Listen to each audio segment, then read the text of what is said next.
Jadi yang kita yang tak sempat untuk berpuasa 6 hari bulan Syawal, kita tunggu 7 hari bulan 6. 9 Zulhijjah.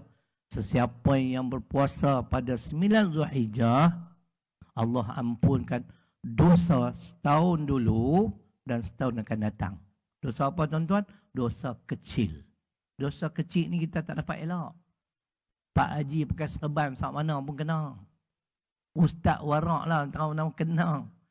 Dosa besar insya-Allah kita tak buat. Kita tak minum arak, kita tak berzina, kita tak berjudi. Tapi dosa kecil tak upaya kat weh. Tambah pergi pasar malam. Jam. Kan? Takkan nak suruh saya sambil berjalan tutup mata. Kan? Kalau pakai spek mata hitam bagus lah. Kan? Jadi ceritanya dengan berpuasa 1 hari 9 Zulhijjah bersamaan 7 bulan 6 Jun.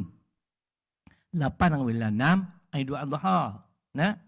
Jadi kita pakat-pakat azam. Mudah-mudahan merebutlah peluang sebab kita tak tahu. Saya baru-baru ni sampai hari ni duk cari lagi kawan baik saya.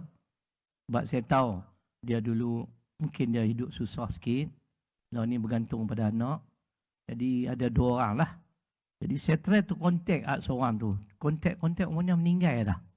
Jadi saya nak tanya si A ni sebab si A ni baik dengan si B. Saya tak ada nombor telefon B. Dia pun kawan baik. A pun meninggal. Jadi sampai hari ni duk tanya, dia ada ke dah. Nah, kawan-kawan kita waktu kita kerja dulu kita sewa bilik sekali kan. Jadi rebutlah peluang sebab kematian satu kepastian. Nah, pasal apa? Tuhan tak tangguh. Tepat pada masa dan ketika ramai dah. Keluarga saya meninggal, kawan-kawan meninggal. Hak tak meninggal saya lagi. Kan? Tak tahu bila nak meninggal. Harap janganlah lama sangat. 30 tahun lagi cukup lah. Kan? Masa tu mai kuliah mentalun. Kuliah duha. Umur apa? 95 tahun. Tuan-tuan dan perempuan tak tahu. Ada tak ada masa tu tau.